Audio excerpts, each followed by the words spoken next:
Hello, everybody, and welcome to this new Unfiltered AMA dedicated to a very new project on MultiversX, Pell Network. I am very happy to have you with me this afternoon. We spent more than 3 hours and a half this morning with my friends on GM Web3 MultiversX. Now I'll be just myself with my guest.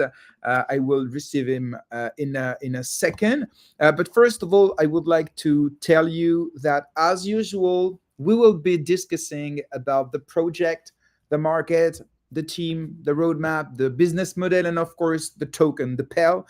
And I'd like to remind you that my questions have not been pre-approved by my guest, and you guys can submit your own questions in the comment section at any time. So feel free to ask your questions. We will ask my guest just after.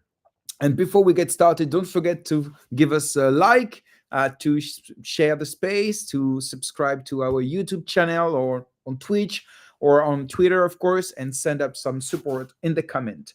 So I'm counting on you to give a strength to this space. And now let me welcome today's guest, Makoto Uramura. I would like not to mispronounce his name. Hello, Makoto. How are you? Hey, nice to meet you, sir, JM, and nice to be on a live stream. It's been a while since I did it the last time. Yeah, I saw that you joined some Twitter Spaces, but it was just like audio. So now we can see you. So it's Yeah, new, very cool to have you on my channel. So yeah, it's Makoto. Sorry, I said Makoto, but it's Makoto. don't worry about it. Hi, everybody. I'm Makoto, co-founder of Pell Network. Very nice to be here today chatting about the project and pretty much everything about it. It's like GRM said, unfiltered. So anything under the sun, we're here to just have a chat about it. Definitely. First of all, I would like to wish you a Merry Chinese New Year because it's today. And I was said a few minutes ago that you were Chinese. So yeah, happy Chinese New Year. Yeah, thanks. Yeah, today is indeed the first day of Chinese New Year, so it's pretty much holiday mood here. Of course, I think crypto doesn't sleep 24/7, right? So some of us are still sort of watching the charts or watching the market, see what's going on, thinking about what do we do now and next in the future. I was thinking spending my New Year during an AMA. It's pretty weird, but that's the way it is on Web3. No day off. Yep. Well, I think it's in a way a good thing that's changing some of the already known customs that we are used to, right? And I think it's really a kind of new lifestyle that it's to me it actually has bring more good than harm, and it just keeps us always focused on building and delivering. Definitely. So we will, if you agree, we'll start this AMA. So I Mhm. prepared a few questions for you. You don't have the questions before, so it will be just natural. All the question will be asked, and so you will have the time to answer, of course. But first of all, let's maybe introduce yourself. Can you tell us about your, I don't know, academic background, your experience in both Web 2 and Web 3? Yeah, so we can get to know you more. Of course. I actually grew up in Singapore, did my education mostly in Singapore, and I actually had a Bachelor of Business Administration and an MBA from National University of Singapore. I actually originally set my sights on building a banking career. So I actually started off being an investment banker and later on being a management consultant. That was actually around the time when crypto started to become a thing, but I was not yet joined to it. But maybe it's fate. So back in 2017, 2018, I was actually introduced by a friend to the Ethereum Foundation, helping them to organize ETH Global Hackathons. And they were actually trying to do one episode in this part of the world, in Asia. The very first one they did was ETH Singapore back in 2018. And that was the event that I helped them to organize. That actually put me direct in contact and interaction with the Web3 builders. And it was really an eye-opening experience for me. I was very drawn to it. It's a totally different vibe. Nobody actually came in suit and tie, wearing pants and leather shoes, and nobody felt very uptight. And there was actually not even a sort of a sense or atmosphere of commercial stuff. Unlike, for example, nowadays, a lot of conferences and events that we go, a lot of time and effort is dedicated to talking about business cases and stuff like that. So it was a very pure engineering vibe there. And I was very drawn to it, so much so that I decided to leave my job behind and jump into the rabbit hole of Web3. When I started actually my exploration in crypto, I first worked with CeFi firm because that was sort of a natural transition for me, given my background into crypto.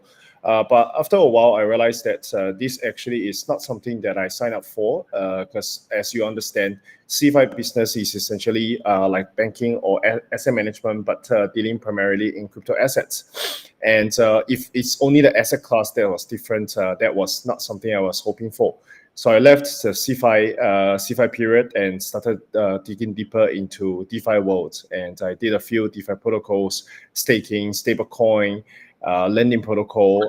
That, On yeah, Ethereum mainnet or another ecosystem, other blockchains? that was mostly on Ethereum. Okay. Yeah.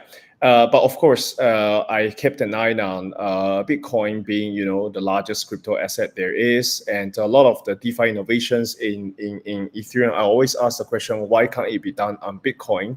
Of course, there were also other people who were trying to build native DeFi on Bitcoin, but I think it was not until last year really when the clouds gathered together and form a perfect storm where the developer community was activated, the user community was activated. We saw the rise of Ordinals, BRC20s, and then a wave of Bitcoin layer 2s and liquid staking and stuff like that. And also it was last year when EigenLayer took the center stage of introducing restaking as a novel business model.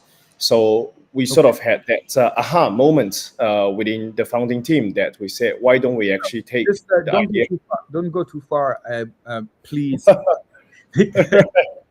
Sorry. course, we'll speak Yeah. about the ideation and the idea of Pell Network, but we wanted to know more about your background. But it's interesting because the transition is well founded between your background and Pell Network. So maybe just I will let you continue about the story. So how is the idea of Pell was born?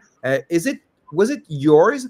And if not, because I know you have other co-founders, can you tell us about your partners in this adventure? Yeah, sure. Maybe I'll just take a small rewind into how we Yes. actually founded Pell. Yeah, like I said, I always kept an eye on the Bitcoin ecosystem, and I felt that really it has huge DeFi potential. It's just that if you look at Bitcoin Layer 1, given even today, as is, it's not ready for advanced DeFi or even simple stuff like building a DEX on Bitcoin that's going to be super expensive and super slow and nobody's going to use it.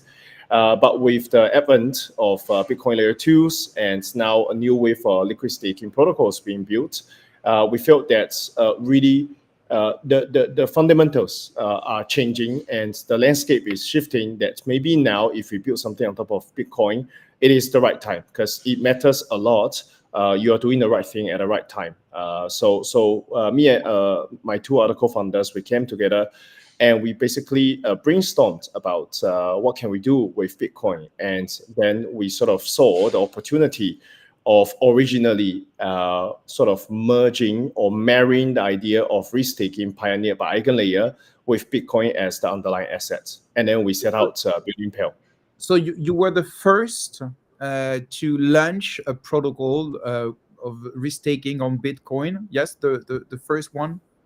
Yes, we were actually the first project that launched Bitcoin risk-taking. And I think today we remain the largest Bitcoin-centric risk-taking protocol.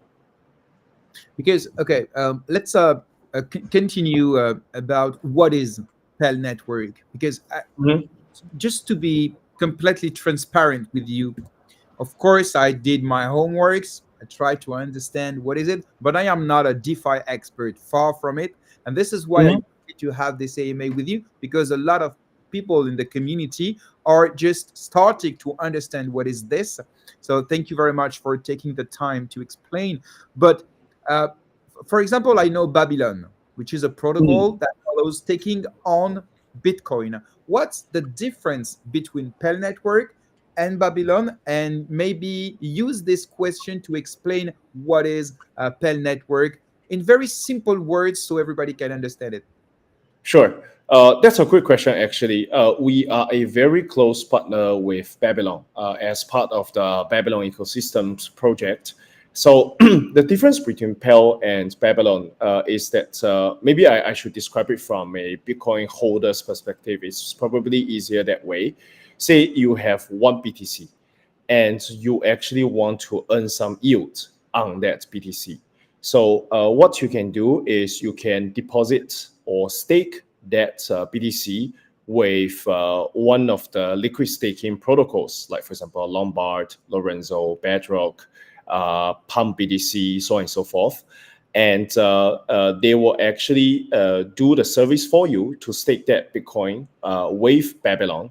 And they will actually give you back what we call BTC LST, liquid staking token. I will come to this part a bit later. But now, if we continue the path with Babylon, the underlying BTC is then locked by these liquid staking protocols.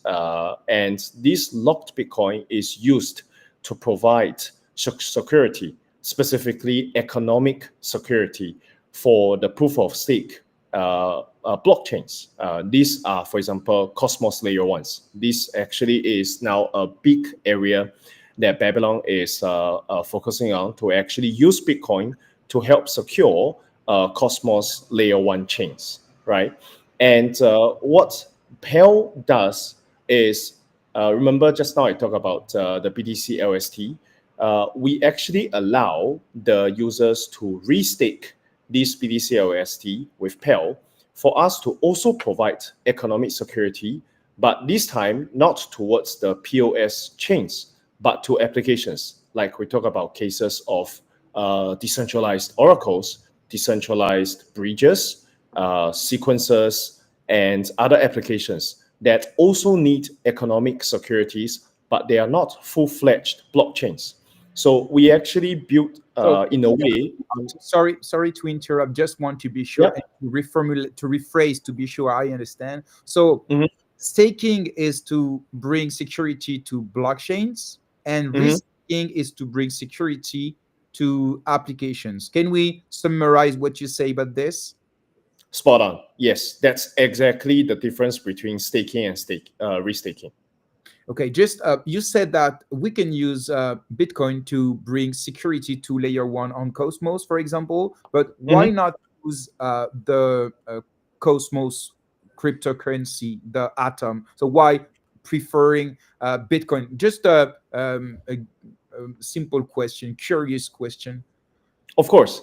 So firstly, I think if you look at the Cosmos layer ones, a lot of them are not using Atom. They are actually using their own token That's the as problem of the Cosmos ecosystem. Nobody uses that's Atom. yeah.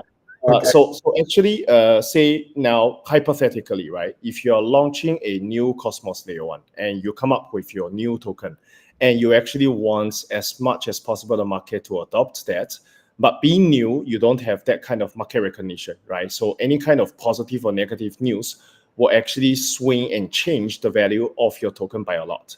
And imagine if you're a POS network, the dollar amount of assets staked with your network basically defines the security or the strength of your network.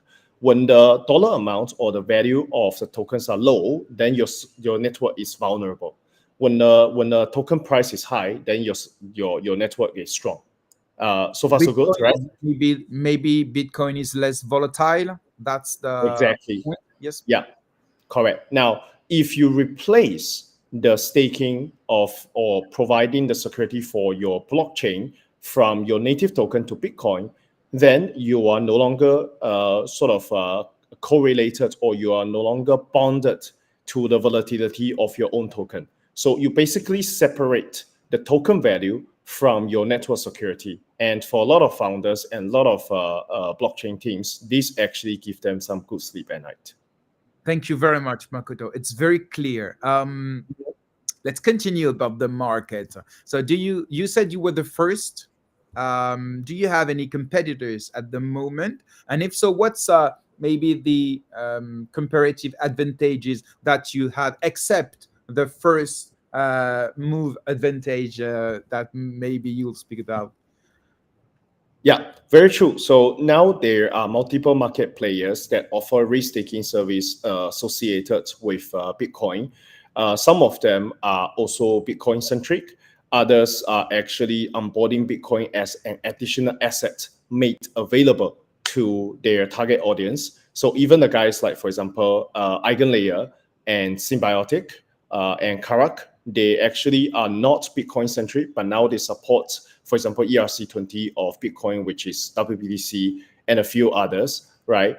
And I think when it comes to Pell, excuse me, the biggest sort of competitive advantage for us is that we saw actually not one problem, but two problems when it comes to restaking. Number one is the projects are actually exposed to volatility of their token, right? Now, the problem number two is if you look at players like Eigenlayer, they are pretty much EVM focused, which means if you are building an application that is not aligned with EVM architecture or tech stack, then it is actually quite challenging for the project to onboard or to actually consume the economic security provided for example, Eigenlayer.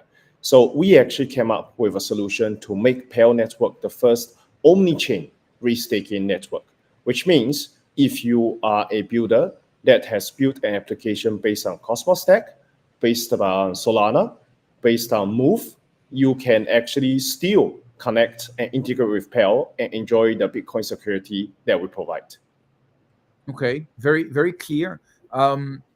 Let's speak about the security, because in DeFi and in restaking especially, bridge is very important. So, what can you tell us about the bridge? Is it trustless, or is there any centralized custody elements? And if yes, who hold the keys? Yeah, sure. So that's a very good question, and that's one of the design concepts when we actually built Pell, is that as much as possible, we do not want to involve any bridging step. So now, for example, Pell is integrated with over 18 blockchains. We have actually many other partners as well. But how do we actually do the chain integration so far? Is that when we actually integrate with a chain, we deploy natively our restaking contract onto the chain itself. So, for example, if a Build user, So you rebuild the smart contract all the time, and you adapt to the new blockchain that you integrate. you can put it that way. Yes, we actually built dedicated smart contract for each chain natively, Okay. so that the users on the chain can actually stake or restake their Bitcoin assets with Pell without actually wrapping or bridging their assets from one execution environment or one chain to another. So your assets stay on the home chain where you originally hold the assets. Okay, and how do you bring security to another ecosystem? So is there any cross chain interaction or not? Yeah, so there is this element that is central to Pell's architecture, is what we call a Pell chain. You can think of this as a special purpose app chain, which is, I will consider this as a layer one, also built based on Cosmos SDK. And what this chain does is actually a few core functions. First of all, it actually aggregates all the different assets that users have staked with Pell on different chains that we just spoke about without moving the assets. So it becomes essentially a unified ledger that collects and accounts for all the assets that are actually staked on different chains. And this actually involves some sort of cross-chain messaging where, for example, we are integrated with Ethereum mainnet. And when users, for example, restake their WBTC on Pell's app on Ethereum, it has to actually go through a cross-chain messaging channel to actually register these assets on Pell chain. And of course, we are going to register which address has staked what type of asset, how much of that on which chain. It's clear. So who control this message on Pell chain? Who control the security of this message? Because in my opinion, but correct me if it's not, it's the point of failure. Because if this message, I don't know, someone changes it, it can have a critical problem. So tell us about the security of the data and the validation of the data on this Pell chain, please. Indeed. Actually, if we just want to aggregate assets and have a ledger, the simplest way for us to do that is just take out a spreadsheet and sort of record it offline, right? Because the purpose of that is just to know how much assets are staked by who on which chain, and we need a total of that. But if we do that way, I think Pell would not survive because we are going to be flooded with community question. How do you ensure the security, the transparency, the immutability, the traceability of the data, right? That's why we decided to build this itself, the ledger, into a public blockchain so that it becomes transparent, it becomes traceable, it is immutable. And the security of this chain itself is actually secured by two, I would say, major portions. But fundamentally, it is actually run by Pell's node operators and validators. All are third-party partners that we have onboarded. This is not a centralized single server setup that we're talking about.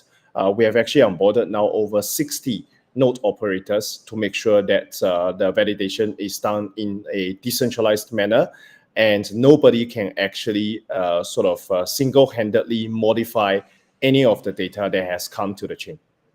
And is it possible to secure the Pell chain with Bitcoin? Indeed. So as I mentioned, we are actually a Cosmos SDK layer one, right? So what we're actually working now in progress, but it's not live, is that we are going to integrate also with Babylon, because Babylon actually secures Cosmos layer ones, right? And if we are Cosmos layer one, it's only natural for us to actually onboard to Babylon to draw on the Bitcoin secured infrastructure they have built. And in addition to that, we'll also blend this with the staking of Pell token so that the Pell token holders will have one additional avenue of yield. And also it helps us to actually build and sort of a closed loop ecosystem of Pell Network. So this the circle is complete, we can say. Yeah. You make the perfect transition with my next question related to the yield from Bitcoin restaking. So where does it come from actually? And are they generated by real use cases, fees, or it just rely on emissions of the native Pell token, for example? Yeah, great question. So I think this is probably one of the most frequently asked questions by our community and by partners that we speak with, investors and others included. Where does the yield come from?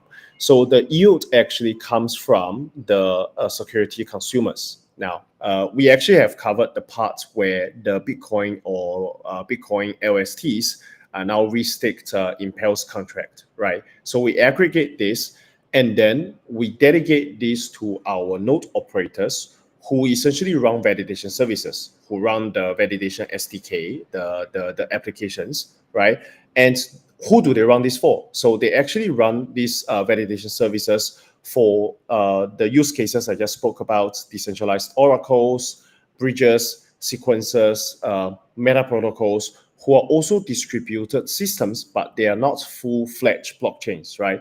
So these guys, they integrate with Pell, and they let Pell's node operator to run validation services for them.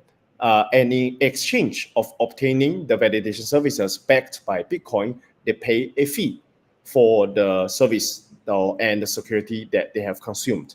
And this fee will actually then be split between the Bitcoin stakers or restakers, the node operators, and Pell Network as the protocol revenue. Very clear. Thank you very much again, Makoto. And I remind everyone who is listening to us that you can ask your question in the comments section. Let's continue and let's speak about MultiversX a bit. So first of all, the first question that came to my mind when I saw you arriving is, why have you chosen MultiversX? Have you been in contact with other blockchain foundation, Launchpad, and so on? And why did you choose MultiversX, which is not yet one of the biggest ones in terms of DeFi, dApps, volume adoption, and so on? So can you, yes, answer this question frankly, please?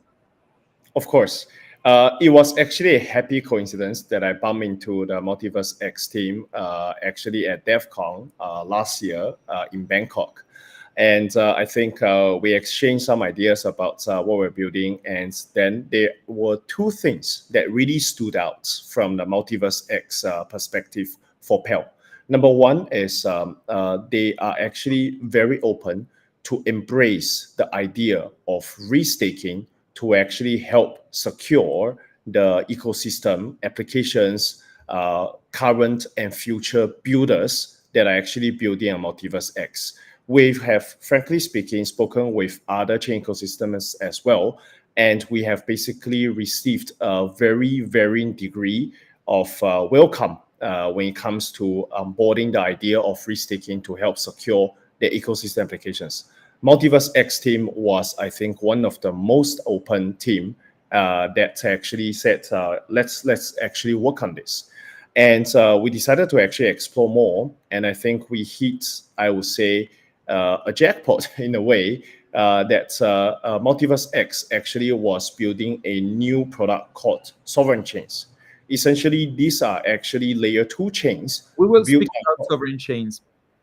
Right, sure. I shall skip the introduction a bit, but essentially, Pell actually can become the cornerstone security layer for this sovereign chain architecture, and we have found the perfect fit for Pell, and the rest is history. Here we are, really building hard to the launch of our EGLD Restaking as well as integration with sovereign chains within this year. Thank you very much for this answer, and it's much appreciated. Of course, we on MultiversX, sometimes we have critics, but there's one thing that is clear: is when you speak with the founder and the core team members and the builders here, they're full of conviction, and when conviction meets, it's interesting to work together. So welcome again. Did you know MultiversX or Elrond at the time before? Have you ever tried the tools, certain dApps, or you discovered at this moment and you started to explore? Yes, well, I think I knew about what we call MultiversX today as Elrond back in 2017 when I was sort of browsing stuff, and I think for a lot of newcomers who probably didn't go through that period of time, Elrond was such a hot cake, during the 2017-2018 cycle, and even in a past cycle, I think it was set up as one of the Ethereum challenges, or basically, I would say providing people with a variety of choices when they actually want to build their applications or actually experience their applications. And I think one key value proposition of then Elrond, and I believe MultiversX carried that forward, is actually the sharding Sharding. capability. Yeah, and I think that was what Ethereum has been building for over 7-8 years and has not yet fully implemented. So I think sometimes people don't really pay builders who keep their head down enough respect just because they keep on shipping stuff. But I believe it will come to a day that people realize that how powerful this capability is. Okay. Were you aware of the degree of education of the MultiversX community in terms of DeFi and this kind of concept like restaking? Restaking is 1 year old. Okay, 2 years ago, nobody was talking about restaking. But Indeed. but on MultiversX, we just discovered it a few weeks ago. I'm not talking about the expert. I'm not talking about the few educators that maybe knew this concept, but majority of the community is not aware of this. I'm talking about the like uh, multiversix only user. Of course, cross-chain users maybe discovered it on other ecosystem. Anyway, my question is, were you aware of this degree of education, and what did you plan, and what do you plan maybe to help the community to master better the concept and the mechanisms of restaking and maybe the other features that you will develop later? Yeah, so I think firstly, I need to really give a shout out to the Multiverse X team.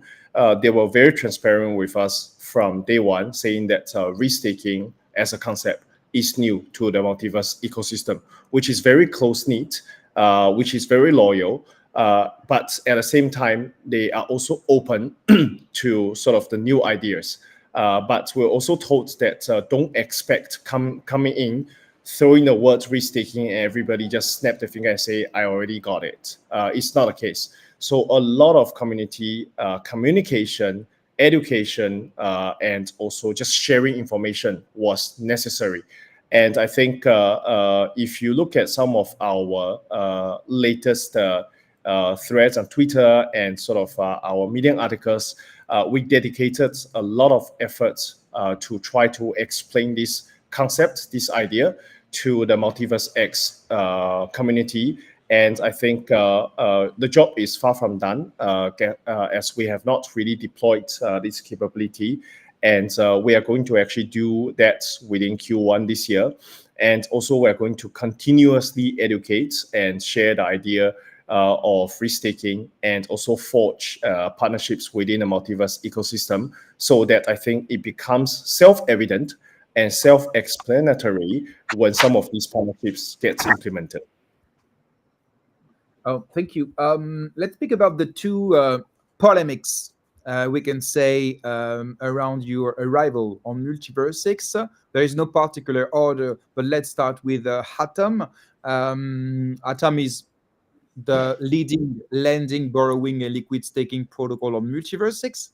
And you made a post saying that Atom will be the exclusive liquid staking provider partner. Uh, After this, you received some complaints from other actors, we can say, and you, of course, decided to precise about it. Can you maybe, for those who did not read the last post, or maybe who are still wondering what's your position about this, can you maybe enlighten us about your strategy with the different liquid staking providers, please? Of course.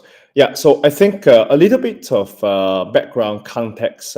We actually connected with the Haton team because I think within the multiverse ecosystem, it's the go-to DeFi hub. Not only they have lending or DEX or liquid staking, they also have their own stablecoin. So it has quite a number of DeFi use cases that have built. No. And yeah, and I think we really liked. Yeah, Just to precise, the stable coin will be launched on March 3rd. So not it's right. not live yet, just to be clear. Yeah, yeah. But I think we just like their positioning of not only being a single pillar DeFi application, but more like aggregator or comprehensive DeFi hub, right? And I think they of course started with their liquid staking protocol that actually issues the token as Gold, right? And we decided to actually support SE Gold as a restakeable asset as we actually launched the Eagle restaking capability on MultiversX. I think there was definitely a bit of a confusion from the community when the word exclusive came out, right? So I do want to take this platform and as an opportunity to explain again to the community this is not actually in a way to bind, for example, Pell and Haton to a sort of one-to-one relationship where, for example, we do not work with any other liquid staking partners in Multiverse X ecosystem, or Hatom actually does not work with any other potential restaking service providers. This is totally against the DeFi spirit, the permissionless principle that we have, right?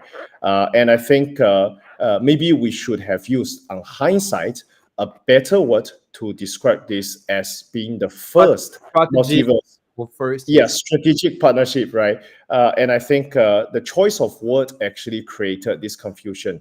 But I just want to make it clear to our current and future partners that we typically, and I think so far we have not done anything like if we work with one particular partner in one category, we exclude and stop working with any others. We don't do that because we don't think this is sort of a game of building your own clique. DeFi actually, well, to be very frank, I think now we see a lot of fragmentation within DeFi itself. It's precisely because of this nation building kind of mentality that people have, right? Okay, if I'm aligned to a certain camp, then I don't work with other guys. And we actually don't like that because we are trying to build something that's omni-chain, right? That's actually bridging the differences.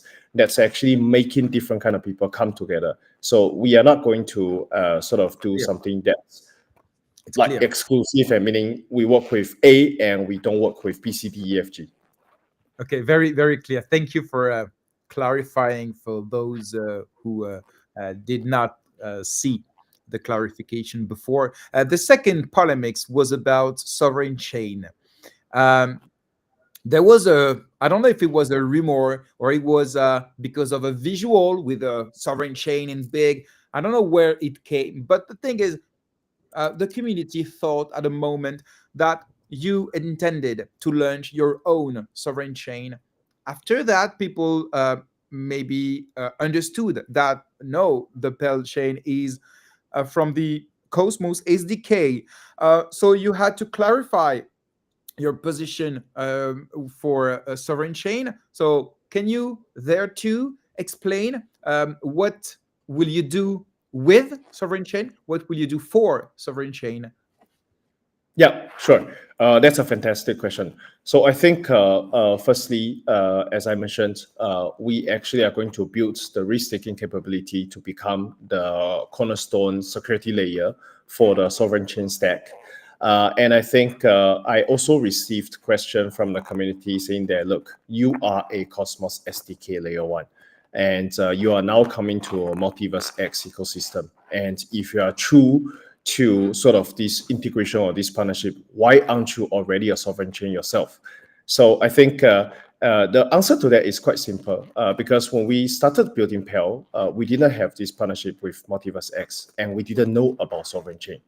And we went ahead with the best possible solution that we could find, realizing our omni-chain vision, which was based on the Cosmos SDK. So we have already built it, and we're going to launch our mainnet very soon.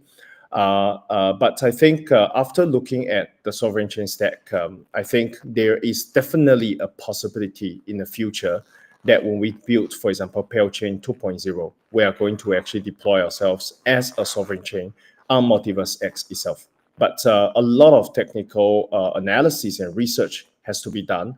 And I think this is a very important decision. And, there's literally no room for us to actually mess around with it. So we are going to be very careful after a thorough study. And if it really fits our vision and product roadmap, we are actually going to build a sovereign chain on MultiversX for Pell.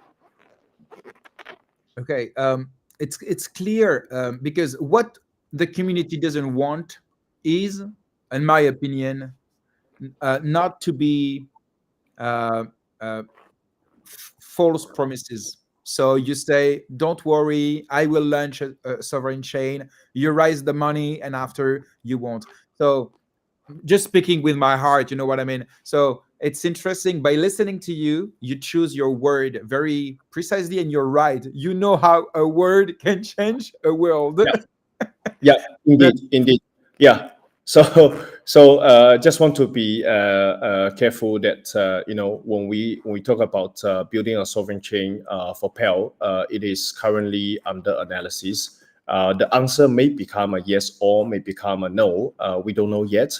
But what we can say for sure right now is number one, EGLD Restaking is already in progress of being built, and also using Pell's restaking capability to actually support sovereign chain stack is a yes for sure. So let's speak about this now in a simple words with concrete use cases. What will we be able to do with Pell Network on MultiversX? Yeah. So I think for EGLD holders, it's very straightforward. You hold EGLD or other EGLD LSTs that, for example, gradually will support starting with SE Gold, and maybe we'll actually expand this into more assets. You just need to actually find the Pell app when we deploy that and stake your assets and earn that staking yield. That's it. And so we will be able to win from the staking and from the restaking, so more yield. Correct me, of course. And we bring security to the app that needs to. So, which app are you in contact and are interested in using Pell Network to bring more security in their functioning? Yeah, this is actually still work in progress. We are working actively with the Multiverse X team and actually trying to identify the suitable use cases that can be the shared security consumers on Pell once we have deployed the risk-taking capability. So stay tuned. As we have more information, we're going to release and announce them when we have actually the consumer applications coming on board. And I think circling back to an earlier question Jeremiah has asked, and I do want to clarify, restaking does not take away your staking yield, because when you stake your EGLD, you already are expecting a yield coming from that staking, right? That stays with you. So, Restaking actually, correct. Restaking actually adds on top of your native staking yields. So basically, you get a second income from the same underlying asset. it's clear for me. I hope it's That's for great. everyone, but yeah, correct me if I'm wrong. But there, I understood that you have the staking yield and the risk taking yield depending on the app it is integrated. So for now, you can't tell us even one DApp on MultiversX which could be interested in Pell protocol. Well, right now I don't have a name. We're actually talking to some teams, but I prefer not to actually name the names until that's, say, for example, in the case of Haton, we have already inked. I wouldn't say we signed a contract or anything, but we have already confirmed go ahead of the partnership. We are actually now discussing with a few other ecosystem applications, and as we sort of firm up the details, we will actually announce them one by one. Okay, another question. We speak about EGLD on MultiversX. Will Hmm. there be any use cases with EGLD on other ecosystem, or will there be any use cases with other coins on MultiversX ecosystem? Just an open question. Sure. So maybe I should address the second part first. This is actually part of the strategic partnership discussions we had with Multiverse X team, which is we actually want to bring Bitcoin risk taking to Multiverse X. So not only we're actually supporting Ego risk taking on Multiverse X, we're going to support Bitcoin risk taking on Multiverse X as well. Now, I think theoretically, the traffic should go both ways, which means on other ecosystems where they are breached or wrapped egos that actually want to take the security or want to actually take the risk taking yield from Pell, we should be able to support that. But of course, we can't actually build Rome in a day. We have to actually deliver bit by bit, one feature at a time, for us to actually expand the capability of supporting additional assets when it comes to risk taking. Thank you. Just sorry, but there is a noise. I don't know what is it, but I think it's in your side. So there is a noise. I don't know if you can listen to it, but it's pretty weird. So I don't know what is it. Maybe your mic or maybe something that you touch, but there's a noise. So if you can try to, sorry. Sure. Okay. Is it better now? Because Yes. I am Yes. Thank you. okay. Thank Okay. you So, very much. well, I'm just at home, and I'm not too sure where does that noise come from. Me too, but it's okay. Okay. Let's speak about the token and the tokenomics. First of all, the token, it will be the supply. It's fixed. It's not unlimited. Just to precise. Correct. It has a hard cap of 2.1 billion tokens, in a way for us to pay tributes to Satoshi Nakamoto, who invented Bitcoin. Okay, like it. Um, let's speak about the vesting cliff thing first, and after we'll speak about the utilities, if you agree. First of Sure. all, there are 2 points on the tokenomics I uh, quoted. The what do you answer to people participating into the X Launchpad who dislike having to wait 6 months to redeem, to claim, to receive actually their, I don't know if it will be claimed or it will be airdropped, you will tell us, their token. I saw a few comments saying, you know what, it's okay, Tada did the same, XOXO did the same, it's pretty common. And others I read saying, I'm not, because I don't want this vesting on my token. So do you have anything to answer to these last ones? Yeah. So I think the vesting was, or the lockup per se, actually was designed to align the token holders to the longer term development and interest of Pale Network. We are grateful for the support of the community of X Launchpad, but also we want sort of to onboard token holders who have a longer term view, just as us, because we see Pell as actually a multi-year or even multi-market cycle project. We're just getting started. That's point number one. Point number two is the 6 month sort of vesting schedule is sort of awarded to the X Launchpad community exclusively, even at the end of the vesting schedule where all of the tokens are unlocked and claimed by the users.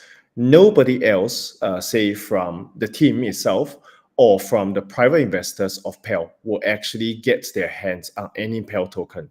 The vesting or the sort of cliff for the private investors as well as the Pell team will actually only start 6 months after TGE, which means all the X Launchpad community members would have gotten their token in the liquid form already before anybody else can actually sort of start having liquid position or vested token. And of course, there would be some tokens that will be floating on the markets, for example, for ecosystem development, for community growth, and stuff like that. But I will say the insiders, so to speak, are not going to have the token unlocked before the X Launchpad community. Very clear, very clear. Thank you very much. My second point is about the cliff, not for the early investors. I can understand in such competitive market, you need to attract investors, and it's like a strength report between you raising money and there want to do have the best condition. So it's not about this, it's about the team. Why couldn't the team wait 12 months before beginning to receive the token, as if it's often the norm, as far as my knowledge, of course? Yeah, well, actually, if you look at the numbers a little bit closer, what the team is going to unlock is a mere 2% of the total allocation Will be out 30, of the funding. 30 months, 30 or 36, 30 months vesting. Total is 36. So 36. at a 6-month cliff, what the team will get is 2% of the 15% that actually comes from the that is actually part of the Pell's total supply. So if you just do the math, in terms of Pell's total supply, at the end of the 6 month, Pell team is going to get 0.3% of the total amount. And if we just want to put things into perspective, for the X Launchpad community, we are actually raising amounts or up to 3% of our total supply. So the team, after 6 month locking, is going to get 1/10 of that. And then for the other 98% is going to be vested over the next 30 months. Well, actually, you're right. We could have done a 12-month cliff. That's totally not a problem. But we just want to actually award some of the early team members who came on board. And I would say those of the team members who deserve to actually get paid for their hard work.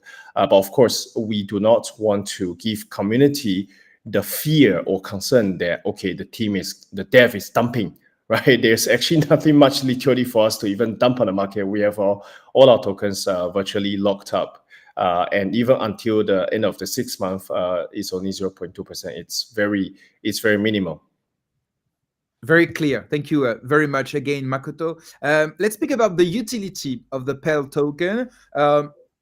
As far as I read on Twitter, it's not completely clear.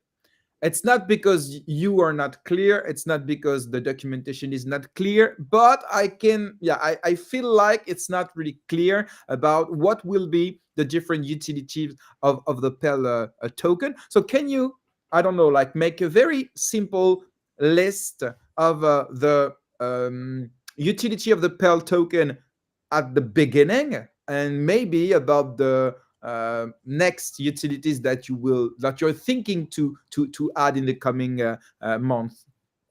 Yeah, sure. I think maybe we start with something that is the most straightforward utility for Pell token.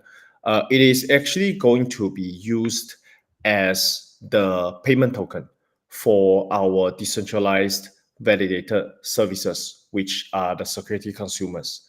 And why do we actually want to make Pell token the payment token for the economic security? Is because actually we expect majority of the projects that we're going to work with, they are going to be pre-token projects, because the earlier your project is, the more value risk-taking adds to you. If you're a very established, mature project, then you probably do not need external economic security. Your network is already strong. It's battle tested. You have actually come through market cycles already, right? So the early projects actually will need economic security more than the later stage projects. And the earlier the project is in terms of its own life cycle, the more imperative it is to procure economic security. But the dilemma here is that you don't have your own token. How do you actually pay for the fees that you're supposed to pay when you actually consume the security? So when we launch Pell token, we are going to make this payment token for such DVS applications, so that if you don't have your token, you can actually buy Pell token and then pay for the services to the node operators, to the Bitcoin and EGLD restakers. So that is, I would say, the very foremost use case for Pell token, right? Now, the second one is that as Pell chain is actually operating its own layer one, we will actually need a gas token for transactions that actually happens on the chain itself. And Pell becomes the natural choice for us to actually use, which is used for the gas token. So Pell's second utility is actually to be the gas token for Pell chain. And I think the third category of Pell's utility is that it is actually used for governance purposes. And this could include decisions such as, for example, where should Pell go next in terms of chain integration? Which node operators should Pell onboard? And which DVS applications should actually Pell actually integrate, so that we make sure that what we do as a whole, as a team collectively, is aligned with the interest of the community. For example, let me give you a negative example, in which case we expect the Pell token's governance right to exercise in such a way that we turn down this kind of proposal. Like, for example, there could be, say, a gambling site or a gambling application that says, I actually want to integrate with Pell and take the BTC or EGLD security that's offered to actually help me give people the impression that my gambling business is safe, is sound, so that people should actually wage their money onto my platform. And this actually would be a case that we would want people who hold Pell token, when they see this proposal, to actually vote against and turn it down, so that we maintain, a certain kind of business practice, that we do not actually do anything, or especially things that may be a bit more questionable or shady, right? So that is the governance aspect of Pell token. That actually, when we actually build more ecosystem expansion, it will become more and more important.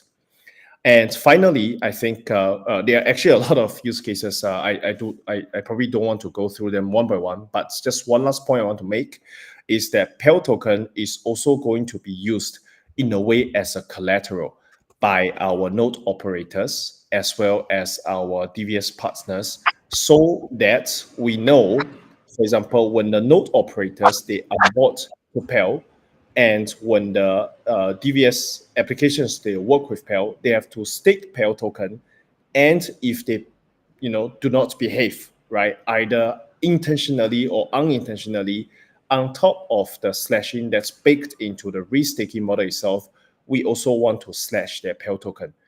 We actually do not want to really enforce this penalty, but more to use it as an economic disincentive, so that we guide the behavior of the node operators and DVS in a way that actually, just like how Bitcoin network is built, it does not actually tell people, okay, you can't do this by rule, but rather if you do this, it's against your own self-economic interest. Very clear. Very clear. Thank you very much, Makoto. I still have 2-3 questions. First of all, we note that you managed to raise your target amount of money on X Launchpad in about 3 hours. So congratulations for this. Thank you. Can you tell us about the next steps after the launch, about the listing? Will there be any centralized exchange, X exchange? So yeah, tell us about the next steps, please. Sure, of course. After we have closed the public sale, naturally, next step will be to actually sort of conduct our TGE and then have token listing that will also take place in February. I apologize, I can't really share the names of the exchanges just yet because of NDA that we have signed. But I think what the community can be rest assured is that there will be token listing and there will be liquidity avenue for them to actually trade their Pell token when we get listed. Will there be any staking program to maybe reduce the circulating supply, or maybe to get some revenue at the launch? Yes, Pell staking actually will also be launched. We do not yet have, I would say, firm date yet, but it's already on our plan. We are actually pushing very hard our engineering team to actually build these new features towards our TG and launching of Pell mainnet. But at the same time, we just want to make sure that we deliver something that is not going to crack or break. We would rather be a bit more conservative when we actually give, say, timeline estimation than to say rush something out because the community has demanded for it, only to see that the product is broken. I think that's going to hurt Pell and the community even more. Okay, two last question. Let's speak about regulation. Is there any issue for you to work in Europe or USA, for example, because you're based in Singapore? So yeah, is it an issue, or is it something that you have to deal with, the regulation at the moment? Yeah, actually, I'm very happy to share that we have recently gotten some legal assistance to actually sort of review our business. And for European-focused community, you can be known. You basically can be informed that Pell is MiCA compliant. Oh, So there is yes. So, and actually, we were told we could be one of the first projects launching this year to be MiCA compliant. Again, we have taken quite a bit of support and help from our partners to actually get this done. So I think for those who are in Europe, you don't have to worry about the legal status or sort of the regulatory compliance of Pell. For US, I think when we launched Pell last year, we have excluded US participants because basically there was no regulatory clarity as to how they would actually perceive a DeFi project. But I think with the new government or administration that has come into force, I think this month, just a few days earlier, right? We are already seeing a very different kind of direction, and I am personally very positive that there will be clearer regulatory guidelines coming from the US, and if Pell can fulfill their requirements, just like how MiCA has been very clear as to what can be done, what cannot be done, then I think hopefully we can also offer this product to US persons. it was my last question about the election of Donald Trump and the expecting major impact on crypto worldwide. So, how does Pell Network view this development? You just answered it. If you want to say one more word about this, feel free. Yeah, sure. I think this is definitely a huge plus and I would say, positive news for the entire blockchain crypto industry. That we have a more friendly government that is going to regulate or define the boundaries for the industry. And I think Pell definitely is looking forward to work proactively and amicably with any kind of government regulations. And I believe as time unfolds, more and more clarity will come out. And I think as the US now is going to set a new example towards crypto regulation, the rest of the world, I mean, in Europe, in Asia, will most likely follow suit. and we can really look towards a day where we can proudly tell people that I'm working in blockchain and crypto. It's not a shady business. It's actually a legitimate business, and it actually does provide value, and it actually generates, I would say, honest and sustainable yield for those who actually put the asset into crypto. Thank you very much, Makoto. Thank you very much for all your answers. I give you the last word for the community. So yeah, it's your last take. Yeah, sure. Maybe I should just use this opportunity to remind those who have tuned in, if you have signed up for X Launchpad, our public sale is still ongoing. 30th January will actually be the last day. So you have one more day to go for buying a ticket. It is actually a lottery. So it does not mean if you have subscribed to the ticket, you are going to surely win the lottery. So if you want to increase your chance of actually getting Pell token allocation, you may want to actually purchase more tickets. Any of the tickets that didn't actually get you allocation will be fully refunded to you. So, there's actually really no harm trying. That's immediately in front of us. And secondly, I want to actually thank the community for giving us this opportunity to work with MultiversX. And I'm also very personally looking forward to the restaking narrative and capabilities we're going to bring to MultiversX, and even more excited to see how we're going to build some creative synergies with Sovereign Chain in 2025. Thank you very much, Makoto. It was a great pleasure to meet you, and thank you for taking the time to answer all of the questions, even the toughest. Sure. And so this show is over. Thank you all for watching, and don't forget to subscribe, give of course a like, a comment, and to share to your friends if you enjoyed it.